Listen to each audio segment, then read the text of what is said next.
हाँ जी, स्वागत है आप सभी का आरएस वाला के इस ऑनलाइन प्लेटफॉर्म पर। तो अपन राजस्थान के बारे में डिस्कस कर रहे थे। आज से हम लोग यूट्यूब पर एक सीरीज या फिर एक श्रृंखला स्टार्ट करेंगे। इसमें आपके राजस्थान के वे टॉपिक या फिर अपने वो सब्जेक्ट वाले चैप्टर जो कि आप लोगों के लिए थोड़ा सा कॉन्सेप्चुअल बेस पे हैं, यानी कि कॉन्सेप्ट पे डिपेंडेंट है। और दूसरा आप लोगों के थोड़ा सा ऐसा रहता है कि ये समझने में दिक्कत होती है, जैसे कि राजस्थान के, या तो अपन यूं कहें कि जिनकी राजस्थान थोड़ी कम पढ़ी हुई है, या यूं कहें कि राजस्थान के बाहर के जो स्टूडेंट है जो राजस्थान का एग्जाम देना चाहते हैं, तो उनके लिए राजस्थान ज्योग्राफी के ये, जैसे कि मैं यूं कहूँ कि फिजिकल डिवीजन हुआ, आपके क्लाइमेट का चैप्टर हुआ, फिर उसके बाद ड्रेनेज सिस्टम का चैप्टर हुआ, फिर इरिगेशन का या फिर आपके सिंचाई का।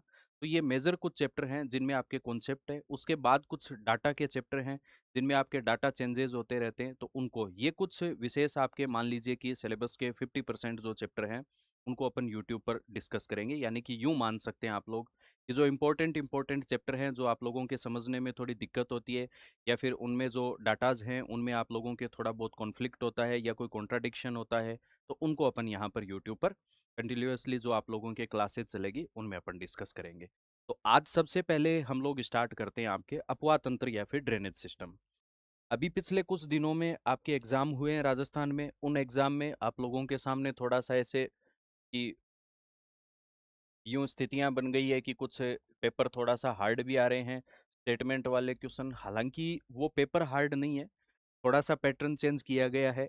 जब कभी भी किसी भी प्रकार के रिफॉर्म्स होते हैं उस समय जो पहली पीढ़ी उन रिफॉर्म से गुजरती है उनके सामने थोड़ी समस्याएं होती है। आप लोगों के सामने भी वही हुआ है कि थोड़े थोड़े पैटर्न चेंज हो रहे हैं, तो उनमें आप लोगों को ऐसे लग रहा है कि पता नहीं कहाँ से पूछ रहे हैं। ऐसी बातें नहीं है। हाँ, यूं है कि पहले हम एक या दो ऑप्शन देख के क्वेश्चन एलिमिनेट कर दिया करते थे, या फिर अपने जैसे कि ऑप्शन एलिमिनेट करते तो वो आंसर हमारे सामने आ जाता। अब थोड़ा सा डीपली उसका ध्यान होना चाहिए। तो यहाँ पर जैसे कि आरएएस में तो आपके है ही ये ड्रेनेज सिस्टम और बाकी के चैप्टर। कुछ चैप्टर जैसे कि आप आरएएस के सिमिलर और एग्जाम दे लेते हैं तो आपके वहाँ पर भी थोड़ा सा ये हेल्पिंग हैंड के रूप में काम करेंगे। तो सबसे पहले अपने ड्रेनेज सिस्टम या ड्रेनेज पैटर्न जो है राजस्थान में उसको अपन स्टार्ट करते हैं। इंडियन ज्योग्राफी जब आप लोग पढ़ोगे तो वहाँ पर आप लोग ड्रेनेज पैटर्न को अलग से पढ़ोगे, जबकि यहाँ अपन ड्रेनेज सिस्टम के साथ में ही वही राजस्थान का ड्रेनेज पैटर्न के रूप में काम करता है। ये अलग से राजस्थान के रेफरेंस में आप लोगों को ड्रेनेज पैटर्न नहीं पढ़ना है। तो यहाँ अपवाह तंत्र यानी कि ड्रेनेज सिस्टम की अपन बात करते हैं।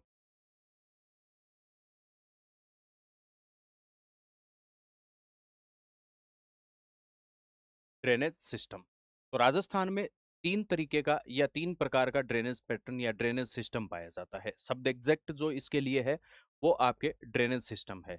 तो three types of drainage system Rajasthan में मिलता है। अब इसमें किस प्रकार से इसको हम लोग डिवाइड करते हैं, सबसे पहली ये बात। आप जब हम लोग राजस्थान के मैप को देखते हैं कि ये आपके राजस्थान का मैप है, और इसमें मिड वाला जो एरिया है, इस मिड वाले एरिया में आपके अरावली रीजन या फिर आपके अरावली पर्वत श्रृंखला पाई जाती है। तो इन अरावली की पहाड़ियां या फिर अरावली हिल्स जो है, इनसे एक तो ईस्टर्न साइड में आपके ड्रेनेज सिस्टम बनता है, एक आपके वेस्टर्न साइड में ड्रेनेज सिस्टम बनता है। एक राजस्थान डेजर्ट एरिया या फिर मरुस्थलीय क्षेत्र होने के कारण में धरातल का जो पार्ट है, या फिर हम लोग यूं कहें कि इनलैंड जो पैटर्न है, उसमें जो पानी होता है वो अंदर की तरफ चला जाता है, या इनलैंड ड्रेनेज सिस्टम बनता है। तो पहला आपके इन पहाड़ियों से निकलने वाली कुछ नदियां जो कि आपके ईस्टर्न साइड में जाती है, या फिर आगे चलकर ट्रिब्यूटरी बनती है और आगे लास्ट में जब पहुंचती है तो वो बे ऑफ बंगाल में जाती है। कहाँ पर जाती है? बे ऑफ बंगाल, या फिर आपके बंगाल की खाड़ी में पहुंचती है। तो जब ये बंगाल की खाड़ी में डायरेक्ट या फिर आपके इनडायरेक्ट पहुंचती है तो इस पैटर्न को कहा जाता है बंगाल की खाड़ी का अपवाह तंत्र या बंगाल की खाड़ी का ड्रेनेज सिस्टम।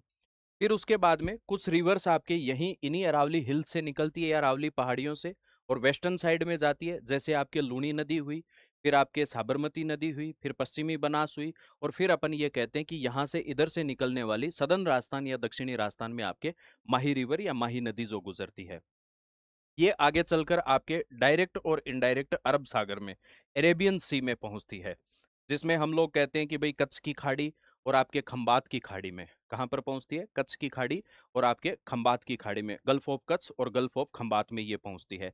तब हम लोग इसे कहते हैं कि ये ड्रेनेज पैटर्न जो बनता है या ड्रेनेज सिस्टम जो बनता है वो आपके अरेबियन सी का ड्रेनेज सिस्टम या फिर आपके अरब सागर का अपवाह तंत्र। अब कुछ नदियां ऐसी है जैसे कि इधर से आपके घग्गर नदी आती है, यहाँ पर आपके कांतली नदी है, फिर इधर कांकने या फिर आपके मसूरदी नदी है, इनकी भी कुछ आपके ट्रिब्यूटरीज पाई जाती है। फिर इधर आपके बाणगंगा नदी है, और जो रूपारेल, वराह नदी, ये आपके जो रिवर्स पाई जाती है या नदियां जो मिलती है, ये धरातल के आंतरिक भाग में समा जाती है। यानी कि जो लैंड सरफेस है उस पर पानी रहता है और वो रहते रहते हुए इनलैंड एरिया में चला जाता है या धरातल के आंतरिक भाग में चला जाता है, तो इसको हम लोग कहते हैं इनलैंड ड्रेनेज सिस्टम। कौन सा ड्रेनेज सिस्टम कहा जाता है? Inland drainage system. तो ये राजस्थान का लगभग 60% कवर करता है, जबकि बे ऑफ बंगाल का जो है ये आपके 23% कवर करता है, और आपके अरेबियन सी ड्रेनेज सिस्टम या अरब सागर का अपवा तंत्र है ये 70% आपके कवर करता है। बे ऑफ बंगाल में जैसे यहाँ से जो रिवर्स निकलती है अपने, उन रिवर्स में आगे जाकर जैसे यमुना में मिल जाती है, यमुना आपके गंगा में मिलती है, फिर उसके बाद में गंगा आपके पद्मा के नाम से, फिर आगे चलते हुए जमुना में मिलते हुए मेघना के नाम से बे ऑफ बंगाल में या बंगाल की खाड़ी में। तो डायरेक्ट और इनडायरेक्ट कहीं ना कहीं ये क्या कर रही हैं, ट्रिब्यूटरी बन रही है, और उन ट्रिब्यूटरीज का पानी है वो बे ऑफ बंगाल में या बंगाल की खाड़ी में पहुंचता है। तो सबसे पहले अपने 3 प्रकार का ड्रेनेज सिस्टम पाया जाता है। तो पहला तो है आपके अरब सागर का अपवाह तंत्र, अरब सागर का अपवाह तंत्र, या आपके एरेबियन सी ड्रेनेज सिस्टम। दूसरा है आपके आंतरिक अपवाह तंत्र, यानी कि इनलैंड ड्रेनेज सिस्टम। और तीसरा है आपके बंगाल की खाड़ी का अपवाह तंत्र, बंगाल की खाड़ी का अपवाह तंत्र या फिर आपके बे ऑफ बंगाल। ये 3 प्रकार के ड्रेनेज सिस्टम अपने पाए जाते हैं। इन ड्रेनेज सिस्टम को जो डिफाइन करता है या डिवाइड करता है, वो अपने वाटर बॉडीज के रूप में या वाटर बॉडी के डिवाइडेशन के रूप में अरावली हिल्स जो बनी हुई है, वो अरावली हिल्स आपके इनको क्या करती है, डिवाइड करती है, या फिर जो आपके ड्रेनेज सिस्टम है इसको सेपरेट करती है। तो यहाँ पर बे ऑफ बंगाल का आपके 23% टोटल ड्रेनेज सिस्टम का, और यहाँ पर आपके इनलैंड का जो है वो 60%, और यहाँ पर आपके अरेबियन सी का जो है वो आपके 17%। हालांकि जो आपके पुरानी जो आप बोर्ड की बुक्स पढ़ते हो उनमें थोड़ा सा डाटा आप लोगों के अलग दिया हुआ है। यहाँ पर जो बे ऑफ बंगाल का जो डाटा है वो 24% है, जबकि इधर हम लोग देखते हैं तो ये आपके 16% पाया जाता है। लेकिन ऑथेंटिक सोर्सेज और वाटर ड्रेनेज सिस्टम की जो रिपोर्ट आपके आती है उसके अकॉर्डिंग ये डाटा आपके 17%, 60% और 23%, ये आपके सही डाटा है।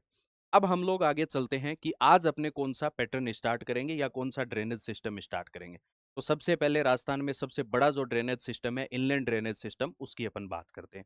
और उसमें हम लोग जो रिवर या फिर जो नदी है आपके स्टार्ट करेंगे वो है आपके घग्गर नदी या फिर घग्गर रिवर।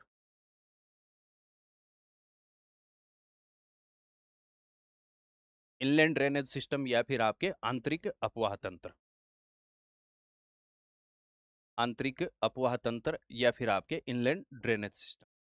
ऐसी नदी जो ना तो किसी झील में मिलती है, ना किसी सागर में मिलती है, ना किसी समुद्र में मिलती है, ना किसी खाड़ी में, यानी कि ना किसी बे से उसका कॉन्फ्लुएंस होता है या ना उसमें जाकर वो एंड होती है, या फिर अपन कहते हैं कि कोई भी वाटर बॉडी ऐसी नहीं होती है जिस वाटर बॉडी में जाकर वो रिवर अपने ओरिजिनेट पहले से जाके अपना क्या करती है, डिस्चार्ज पॉइंट बनाती है।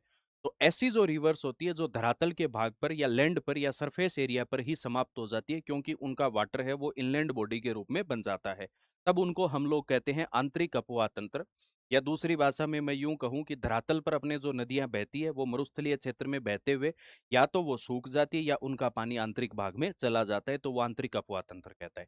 टोटल जो ड्रेनेज सिस्टम है उसका 60% ये आपके क्या करता है, कवर करता है, क्योंकि लगभग हम लोग पढ़ते हैं कि डेजर्ट एरिया 61.11% अपने राजस्थान में पाया जाता है।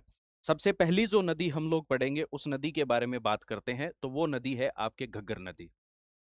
कौन सी नदी है? घग्गर नदी। नॉर्दर्न साइड से या उत्तर से अपन स्टार्ट करते हैं, तो सबसे पहली नदी जो आपके है वो है घग्गर रिवर। कौन सी रिवर है? घग्गर रिवर। तो घग्गर रिवर के बारे में अपन बात करते हैं। सबसे पहले इसको अपने मैप के अकॉर्डिंग ही समझ लेते हैं। तो यहाँ पर अपने हिमाचल प्रदेश की तरफ से, कहाँ से आती है? हिमाचल प्रदेश की तरफ से, या हिमाचल से इसका उद्गम स्थान होता है, या फिर आपके ओरिजिनेट पैलेस है। तो उद्गम स्थान या फिर अपने ओरिजिनेट पैलेस कहाँ से हुआ इसका? तो हिमाचल प्रदेश या फिर आपके हिमाचल में पाई जानी शिवालिक पहाड़ियाँ। कौन सी पहाड़ियाँ? शिवालिक पहाड़ियाँ।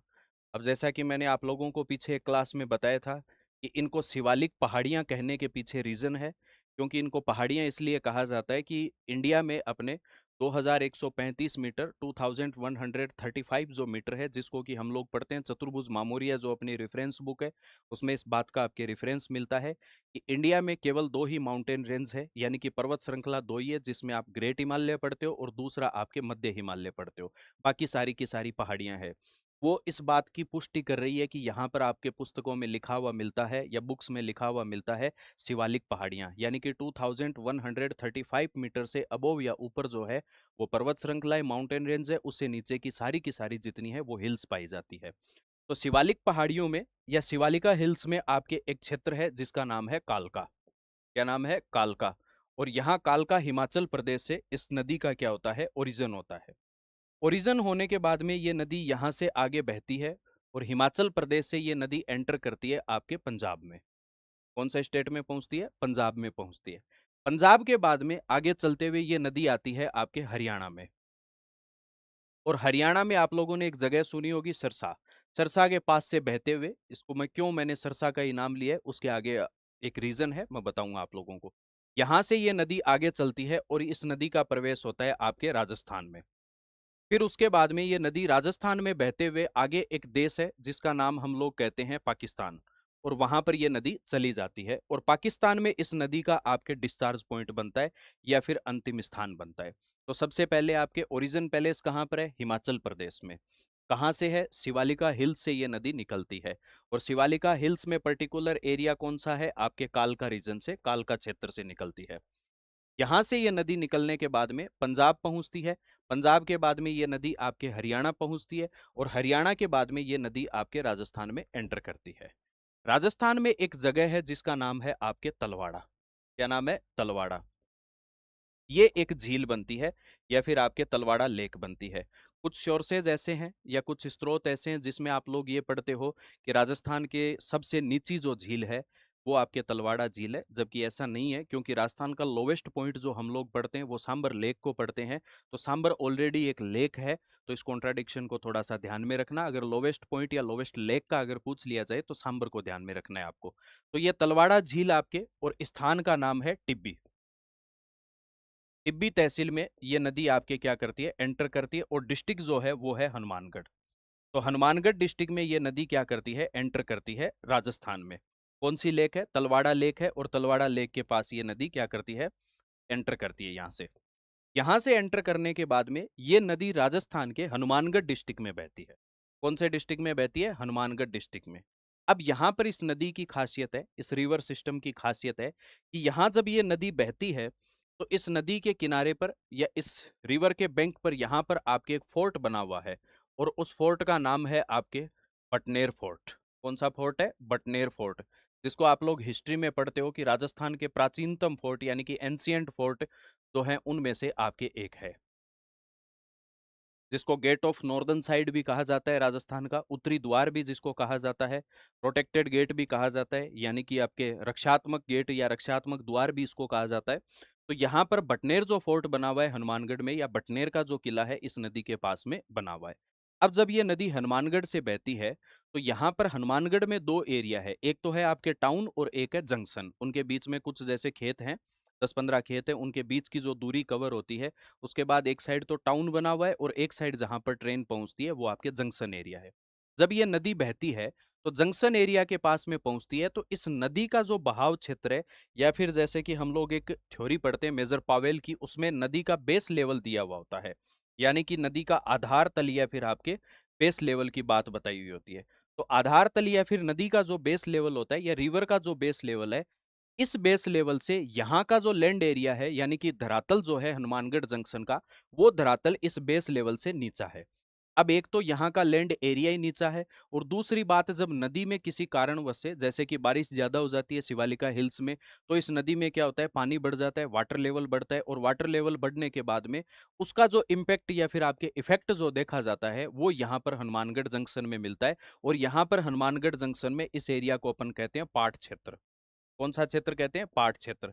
तो ये पार्ट जो है इसका, वो नदी के बेस लेवल से या रिवर के बेस लेवल से क्या है? लो है या बिलो फ्रेम बेस लेवल है। तो इसलिए यहां पर किसकी कंडीशन बन जाती है? फ्लड की कंडीशन या फिर आपके बाढ़ की कंडीशन बनती है। ऐसी सेम कंडीशन आपके जब लूनी नदी बहती है तो वो बालोतरा जब पहुंचती है तो वहां पर भी बालोतरा का जो बेस लेवल है वो रिवर के बेस लेवल से नीचे होने के कारण वहां पर भी जल्दी बाढ़ की स्थिति या फ्लड की कंडीशन बनती है। तो जब आपके घग्गर रिवर यहाँ से बहती है या फ्लो करती है तो हनुमानगढ़ में जो जंक्शन वाला एरिया है, कौन सा एरिया है, जंक्शन वाला एरिया, तो यहाँ पर फ्लड की कंडीशन या फिर आपके बाढ़ की स्थिति बनती है। यहां से जब ये नदी आगे चलती है तो नदी का जो बहाव क्षेत्र कहलाता है उस बहाव क्षेत्र को पाट रीजन कहा जाता है। क्या कहते हैं इस बहाव क्षेत्र को, या फिर यहाँ पर जब ये नदी बहती है तो इसे पाट प्रदेश कहा जाता है या फिर आपके पाट रीजन बोलते हैं। पाट रीजन या फिर आपके पाट प्रदेश। अब यहां से आगे चलते हुए ये नदी एंटर करती है आपके गंगानगर डिस्ट्रिक्ट में। कौन सा डिस्ट्रिक्ट आ जाता है यहाँ पर, गंगानगर डिस्ट्रिक्ट। और यहाँ पर ये नदी एंटर करती है तो दो टाउन इसके पास में है, पहला तो है आपके अनूपगढ़ और दूसरा है सूरतगढ़। तो पहला तो आप लोग मान लीजिए कि ये सूरतगढ़, और दूसरा आपके जिसको डिस्ट्रिक्ट बनाया गया वो है आपके अनूपगढ़। तो दो डिस्ट्रिक्ट, दो आपके तहसीलें, सूरतगढ़ और अनूपगढ़। जब ये नदी यहाँ पर पहुँचती है तो यहाँ पर पहुँचने के बाद में इस नदी का वाटर लेवल बहुत कम हो जाता है, पानी बहुत कम हो जाता है। इसलिए जब हम लोगों के घरों के पास से पानी निकलता है, यानी कि घर से हम लोग पानी बाहर निकालते हैं, जिसके कारण आदि की हमारी लड़ाइयाँ होती है, जिनमें हम लोग कहते हैं कि किस बात के लिए लड़ लिए, बोले नाली के लिए लड़ लिए। अरे क्यों लड़ लिए, बोले पानी इसका इधर से इधर आ रहा था, हमारे घर की तरफ कीचड़ हो रहा था। तो नाली का मतलब होता है ऐसा संकरा क्षेत्र जिसमें से, या नैरो आपके ऐसी बॉडी जिससे पानी गुजरता है या फिर वाटर फ्लो करता है। तो यहाँ क्या होता है कि इस नदी का जो रूट है वो एकदम नैरो हो जाता है, संकरा हो जाता है। तो अपने स्थानीय भाषा में इसको कहा जाता है नाली। क्या कहते हैं इसको, नाली कहा जाता है। तो इस नदी को यहाँ पर नाम दिया जाता है नाली।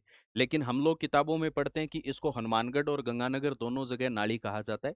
आप याद रखना, लेकिन वास्तविक जो इसका नाम है और इसकी जो संरचना बनती है, फॉर्मेशन वो जो बनती है इतनी नैरो, वो सूरतगढ़ और अनूपगढ़ वाले क्षेत्र में गंगानगर में बनती है। तो यहाँ पर जो इसको नाड़ी बेल्ट कहा जाता है, जिसमें कि जमीन बहुत पास में उपजाऊ है, क्योंकि वहां पर नदी के कारण वो जमीन आपके फर्टाइल लैंड या फिर उपजाऊपन लिए हुए होती है। तो यहाँ पर इसको क्या जाना जाता है, नाली के नाम से जानते हैं।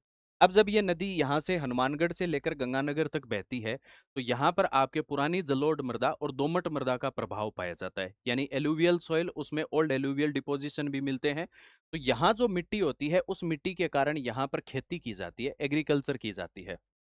और उस एग्रीकल्चर को काठी या फिर आपके बग्गी बोलते हैं। क्या बोलते हैं, काठी या फिर बग्गी कहा जाता है। तो ये विशेष तौर पे आप लोग ध्यान रखना कि काठी और बग्गी किससे संबंधित है। तो काठी और बग्गी आपके यहाँ हनुमानगढ़ और गंगानगर में घग्गर का जो एरिया है, उस घग्गर के एरिया में जो आपकी सिंचाई की जाती है या फिर लैंड फर्टाइल जो मिलती है, या जहां पर अपने धान उगाते हैं, तो वहां पर उस एरिया को क्या कहते हैं, काठी या फिर बग्गी कहा जाता है। कारण क्या है इसके पीछे, तो चिकनी मिट्टी। और चिकनी मिट्टी के रूप में आपके कौन सी सॉइल पाई जाती है, या तो आपके दोमट सॉइल मिलती है या फिर आपके ओल्ड एल्यूवियल सॉइल के डिपोजिशन भी इसमें पाए जाते हैं। फिर यहां से जब ये नदी आगे चलती है, आगे चलने के बाद में इंटरनेशनल रिवर के रूप में कन्वर्ट हो जाती है। तो राजस्थान की एकमात्र ऐसी नदी जो कि आपके हिमालय से निकलती है, कहां से निकलती है, हिमालय से।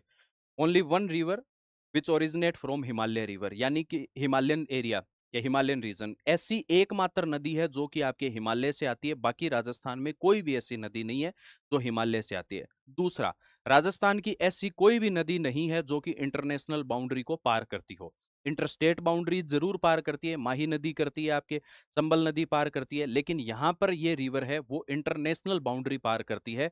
तो इसमें कहाँ पार करती है, तो ये बाउंड्री बनाती है आपके आगे चलते हुए पाकिस्तान में पहुंच जाती है। कहां पर पहुंचती है, पाकिस्तान में।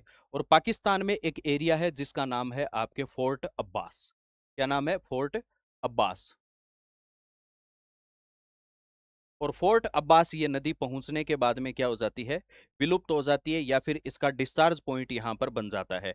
और डिस्चार्ज पॉइंट कैसे बनता है, क्योंकि लैंड एरिया पर ये क्या हो जाती है, समाप्त हो जाती है। तो इसको हम लोग कहते हैं कि इनलैंड ड्रेनेज पैटर्न बनाती है या फिर आपके आंतरिक अपवाह तंत्र बनाती है।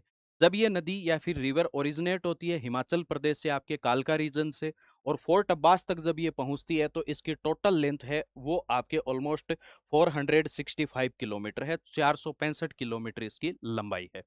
लेकिन जब ये राजस्थान से फ्लो करती है तो आपके राजस्थान में हनुमानगढ़ से लेकर जहां तलवाड़ा क्षेत्र में प्रवेश करती है, तलवाड़ा झील में प्रवेश करती है, यहां से लेकर जब गंगानगर डिस्ट्रिक्ट से एग्जिट करती है ये राजस्थान से, तो राजस्थान में इसकी टोटल लेंथ है वो नियर बाई 100 किलोमीटर है। यानी कि लगभग आपके 100 किलोमीटर है।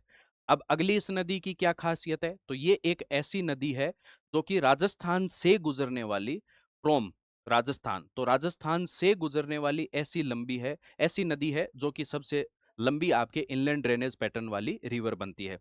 यानी कि ऐसी नदी जो कि राजस्थान से गुजरने वाली सबसे लंबी आंतरिक प्रवाह की नदी है। क्यों? क्योंकि हम लोग कहते हैं कि कांतली रिवर जो है वो केवल राजस्थान में बहने वाली, यानी कि इन राजस्थान में बहने वाली सबसे लंबी जो रिवर है वो कांतली रिवर है आपके, जबकि राजस्थान से बहने वाली, यानी फ्रॉम राजस्थान, राजस्थान को क्रॉस करते हुए आगे जब जाती है तो ये कौन सी नदी है? घग्गर नदी। तो ध्यान रखना, लगभग आपके लंबाई जो है 100 किलोमीटर के आसपास ही कांतली रिवर की है, लेकिन थोड़ी बहुत इसकी लंबाई आपके कम मानी जाती है। अब इसके और क्या क्या कैरेक्टरिस्टिक्स है? जब ये नदी आपके यहाँ से बहती है तो इस नदी में जब आपके पानी ज्यादा होता है, यानी कि मान लीजिए कि किसी कारण से हिमाचल रीजन में आपके या शिवालिक हिल्स में आपके बारिश ज्यादा हुई, रेनफॉल हुआ, वो बहुत काफी ज्यादा मात्रा में हुआ, तो यहाँ से क्या होता है कि इस नदी का क्या होगा? वाटर लेवल बढ़ेगा, पानी इसमें बढ़ेगा, पानी बढ़ेगा तो इधर की तरफ पानी आगे आएगा। इसीलिए जब पीछे आपके 2023 में किसी कारण से, जैसे कि उसमें कई कारण थे आपके, वेस्टर्ली डिस्टर्बेंस था, पश्चिमी विक्षोभ भी था, फिर उसके बाद में चक्रवात और साइक्लोन का भी इफेक्ट था, और कुछ अपने रेनफॉल था वो इंक्रीज भी हो गया ह्यूमिडिटी की वजह से, तो यहाँ पर बारिश ज़्यादा हुई। बारिश ज़्यादा होने के बाद में 1995 में लास्ट टाइम में इस नदी में इतना वाटर लेवल बढ़ा था, उसकी वजह से बाढ़ आई थी। फिर उसके बाद में 2023 में ऐसी कंडीशन मिली थी, और ये कंडीशन मिलने के बाद में यहाँ पर एक शहर है हरियाणा में जिसका नाम है आपके सिरसा, जिसको हम लोग बोलते हैं सरसा। यहाँ सिरसा में एकदम बाढ़ के हालात हो गए थे। पहली तो कंडीशन ये। दूसरा, जब ये पानी आपके राजस्थान में पहुंचा था तो हनुमानगढ़ में भी ऐसी कंडीशन आपके इजाद हो गई थी। अभी हनुमानगढ़ में एक तो बाढ़ की समस्या, दूसरा हनुमानगढ़ का ही एक कस्बा है आपके हनुमानगढ़ के पास में जिसका नाम है आपके रावतसर। रावतसर में आपके वाटर क्लॉगिंग की समस्या, यानी कि जलाक्रांता की समस्या, या फिर हम लोग यूं कह सकते हैं कि सेम की समस्या। तो एक जगह जब पानी इकट्ठा हो जाता है, लैंड है वो मड्डी रूप में कन्वर्ट हो जाती है या दलदली रूप में कन्वर्ट हो जाती है, जहां पर आपके ना तो बाद में सिंचाई की जा सकती है, ना ही आपके क्या किया जा सकता है, खेती की जा सकती है। तो वाटर लॉगिंग की जो समस्या होती है, वो वाटर लॉगिंग की समस्या रावतसर और उसके पास वाला जो क्षेत्र था, जैसे हम लोग हनुमानगढ़ का बड़ोपल है वहां पर पढ़ते हैं, तो वहां पर कुछ आपके रॉक फॉस्फेट और जिप्सम और इनकी वजह से उसको कुछ कंट्रोल किया गया। लेकिन यहाँ जब घग्गर नदी में वापस पानी आया तो उस पानी की वजह से वो सेम की समस्या वापस इजाद हो गई। क्यों? क्योंकि इसका पानी जो बहा उसके कारण बाढ़ के हालात बने, और बाढ़ के हालात बनने के कारण, क्योंकि 1995 के बाद सोचा ही नहीं था कि इतना पानी इसमें आएगा, लेकिन नेचर तो नेचर है, लेकिन नेचर नेचर तो नेचर है, तो नेचर ने अपना क्या कर दिया, यहाँ पर इम्पैक्ट दिखाया, इफेक्ट दिखाया। तो यहाँ पानी की ज्यादा मात्रा बढ़ गई, और बढ़ने से आसपास का जो क्षेत्र कवर किया गया था, सेम की समस्या वाटर लॉगिंग से रिकवर किया गया, उसमें वापस ऐसी समस्या देखने को मिल गई। फिर उसके बाद में जब ये नदी आप लोगों के यहाँ बहती है तो ये नदी का जो बाउंड्री वाला लेवल था, या बाउंड्री वाला जो कॉर्नर वाला एरिया था, उसमें पक्का उसका निर्माण भी नहीं किया गया था, वापस उसको संभाला नहीं। तो मेरा तो एक मित्र है जिसका घर है वो एकदम घग्गर नदी के किनारे, तो मैं एक दो बार मिलने गया, तब उससे पूछा, बोले खेलने, बोले क्रिकेट खेलने चले। मैंने कहा कहाँ? बोले घग्गर नदी में चलेंगे। उनका घग्गर नदी के अंदर क्रिकेट कैसे खेला जाएगा? आगे देखा तो घग्गर नदी में एक बूंद पानी नहीं था। अब बढ़िया ऊंचाई तक वो मेड़ बनी हुई थी, बढ़िया उसमें क्रिकेट खेलो, बाहर की तरफ बॉल जाती नहीं। लेकिन जब बाढ़ के हालात हुए, तब वो जो टूटी हुई दीवारें थी, टूटी हुई जो मेड़ थी या बाउंड्री जो बनाई हुई थी, उनमें फिर विकट समस्या होगी, तो गांव वालों को वहां पर बैठा रहना पड़ा कि ये नदी कहीं ना कहीं वापस अपने बाढ़ की स्थिति उत्पन्न ना कर दे। तब जब इस नदी में बाढ़ आती है, राजस्थान में बाढ़ के हालात होते हैं, तब इसका पानी कहाँ तक पहुंचता है या वाटर कहाँ तक फ्लो करता है, तो वो आपके फोर्ट अब्बास पाकिस्तान तक पहुंचता है। तो ये ध्यान में रखना। तो ये आपके घग्गर रिवर सिस्टम के बारे में। अब आपके एंसेंट चीजों से भी ये नदी कुछ चीजों से जुड़ी हुई है। अब वो कौन कौन सी है? तो इस नदी को कुछ आपके पुराने नामों के रूप में भी जाना जाता है, अदर नेम भी इसके कहे जाते हैं। और दूसरा, इस नदी के कॉर्नर पे या नदी के पास में आपके सिविलाइजेशन भी बनी हुई है, यानी कि प्राचीन आपके सभ्यता भी बसी हुई है। जब हम लोग पढ़ते हैं कि आपके नाम सुना होगा आपने कालीबंगा सभ्यता, कालीबंगा सिविलाइजेशन के बारे में, या फिर आप लोगों के कालीबंगा सभ्यता, तो हनुमानगढ़ में ये जो सभ्यता है या जो सिविलाइजेशन है, इस सिविलाइजेशन का जो आपके एरिया है वो घग्गर नदी के पास में है। पहली बात तो ये। दूसरा, हनुमानगढ़ में एक जगह है जिसका नाम है आपके बड़ोपल। क्या नाम है? बड़ोपल। और ये बड़ोपल जो प्रसिद्ध है वो आपके सेम की समस्या के कारण है। किसकी समस्या के कारण है? सेम की समस्या के कारण फेमस है। अब यहाँ पर आपके पक्षी अभ्यारण्य या बर्ड सेंचुरी के रूप में इसको क्या किया जा रहा है? डेवलप किया जा रहा है। तो ये भी आप लोग ध्यान में रखना। दूसरा, यहाँ पर आपके सेम की समस्या, बड़ोपल के अलावा हनुमानगढ़ में एक क्षेत्र है जिसका नाम है रावतसर। टाउन ऐप ने आगे हम लोग पढ़ेंगे, रावतसर बैरुंजी के रूप में प्रसिद्ध है। तो कई जगह जहां पर भी आप कल्चर पढ़ोगे तो वहां आप लोगों के सामने आएगा। तो रावतसर भी किसके लिए फेमस है? तो सेम की समस्या के लिए आपके फेमस है। अब आता है इस नदी का जो पुराना रूट है आपके, उस पुराने रूट को सरस्वती नदी के रूट के रूप में माना जाता है। किसके रूप में माना जाता है? सरस्वती नदी के रूट के रूप में माना जाता है। इसलिए इस नदी के कुछ अन्य नाम भी हैं। क्या है भाई? कुछ अन्य नाम या फिर आपके अदर जो नेम्स है इस नदी के माने जाते हैं अपने। तो वो कौन कौन से, उनके बारे में हम लोग बात करते हैं। जैसे श्री राम वाड्रे और हनुमंता राय, इनको आपके यहाँ का सर्वे करने का प्रभार दिया गया। तो उन्होंने जब यहाँ पर सर्वे किया तो उस सर्वे में और कुछ समय बाद में जो सैटेलाइट सर्वे भी अपने किए गए, उसमें ये माना गया कि जो रूट था सरस्वती नदी का, वो रूट इधर से था। और उसके बाद में जो आपके घग्गर नदी और है, तो घग्गर नदी का रूट अब इधर की तरफ बन गया। और दूसरा, हम लोग जो सरस्वती नदी के या सरस्वती रिवर के रिमेन्स के रूप में जो पढ़ते हैं कि आपके लाठी सीरीज जो बनी हुई है पोखरण से लेकर मोहनगढ़ के बीच में 60 किलोमीटर वाली, वो कहीं ना कहीं आपके सरस्वती नदी के रिमेन्स या फिर अवशेष के रूप में जानी जाती है। तो इसे प्राचीन सरस्वती या एंशियंट सरस्वती कहा जाता है। क्या कहते हैं इसको? एंशियंट आपके सरस्वती कहा जाता है। एंशियंट सरस्वती रिवर बोलते हैं। दूसरा, इस नदी को बोला जाता है आपके चौतांग रिवर। फिर उसके बाद में इस नदी को नट नदी भी बोलते हैं। फिर उसके बाद में इस नदी को मृत नदी भी कहा जाता है, डेड रिवर भी बोलते हैं, क्योंकि ये बीच में ही जाके क्या हो जाती है? समाप्त हो जाती है या फिर आपके एंड हो जाती है। इस नदी को एक नाम और दिया जाता है जिसे हम लोग कहते हैं वाहिंद। क्या कहा जाता है? वाहिंद नदी। अब उत्तरी राजस्थान में या नॉर्दर्न राजस्थान में फ्लड की कंडीशन ये क्रिएट करती है, इसलिए इसे सोरो ऑफ राजस्थान या राजस्थान का दुख भी कहा जाता है। राजस्थान का शोक या फिर आपके राजस्थान का दुख, सोरो ऑफ राजस्थान भी इसको बोलते हैं। सोरो ऑफ राजस्थान भी इस नदी को कहा जाता है। आगे जैसे हम फिजिकल डिवीजन पढ़ेंगे तो उस फिजिकल डिवीजन में आप लोगों के नाम भी आता है सोतांग और द्रस्वती नदियां। एक नदी और है आपके, इसको नाम भी दिया जाता है द्रस्तवती। तो द्रस्तवती रिवर है, इनकी आपके एरिड वैली पाई जाती है या शुष्क घाटियां पाई जाती है, जिनको हम नोहर और भादरा के पास में पढ़ते हैं। तो उन रिमेन से या उन अवशेषों से भी हमें ये पता चलता है कि घग्गर नदी पुराने समय में या तो आपके ट्रिब्यूटरी रही होगी सरस्वती नदी की, या सरस्वती नदी के बहाव क्षेत्र के रूप में अब आगे जाके एक अलग वाटर बॉडी बन गई, और सरस्वती नदी का पुराना जो रूट था वो आपके रूट अलग था। इसलिए इसको अदर नेम्स के रूप में या अन्य नामों में सरस्वती रिवर भी कहा जाता है, या प्राचीन सरस्वती या एंशियंट सरस्वती रिवर भी कहते हैं। दूसरा आपके चौतांग रिवर भी कहते हैं। तीसरा आपके द्रस्तवती। चौथा आपके नट रिवर। पांचवा आपके डेड रिवर या फिर आपके मृत नदी। और छठा आपके वाहिंद रिवर। और सातवां आपके सोरो ऑफ राजस्थान या राजस्थान का शोक भी कहते हैं। अब कहीं हो सकता है कि आप लोगों को प्रश्न में थोड़ा सा घुमाने के लिए उत्तरी राजस्थान का शोक किसे कहते हैं या सोरो ऑफ नॉर्दर्न राजस्थान किसे कहा जाता है, तो आप लोग ध्यान में रखना, ये घग्गर नदी की ही बात हो रही है। कौन सी नदी की बात हो रही है? घग्गर नदी की ही बात हो रही है। तो यहाँ पर वापस अपन एक बार इसको रिपीट कर लेते हैं। ओरिजिन पैलेस जो है वो आपके हिमाचल प्रदेश से, कालका शिवालिक हिल से। फिर उसके बाद में जो एरिया आता है पहले पंजाब का, फिर उसके बाद में दूसरा हरियाणा का। एक चीज और ध्यान में रख लेना, हरियाणा में एक जगह बनाई गई है जिसका नाम है ओटू हेड। ओटू हेड। हेड का मतलब होता है जैसे अपने इरिगेशन के लिए कोई भी आपके मान लीजिए कैनाल बनाई हुई है, उस कैनाल में एक जगह पानी आके इकट्ठा हो जाता है और वहां पर जालियां लगी हुई होती है ताकि वो कचरा वहां से क्या हो जाए, एक जगह रुक जाए, और दूसरा उससे अलग अलग शाखाएं निकाली जाती है, ब्रांचेज निकाली जाती है, ताकि वाटर को क्या किया जा सके, कंट्रोल किया जा सके। तो हरियाणा में भी ये जो नदी है इसको कंट्रोल करने के लिए आगे हो सकता है आपसे एग्जाम में ये प्रश्न पूछ लिया जाए कि कौन सा हेड डेवलपमेंट किया जा रहा है। तो हरियाणा में विशेष तौर से घग्गर का जो बाढ़ का पानी है उसको कंट्रोल करने के लिए ओटू हेड को डेवलप किया जा रहा है। कौन सा हेड है? ओटू हेड को, सिर्फ आप लोगों को नाम ध्यान में रखना है। फिर हरियाणा के बाद में तलवाड़ा लेक के पास में टिब्बी हनुमानगढ़ में ये आपके प्रवेश करती है राजस्थान में। राजस्थान में हनुमानगढ़ और श्रीगंगानगर में बहती है। श्रीगंगानगर में सूरतगढ़ और अनूपगढ़ में बहती है।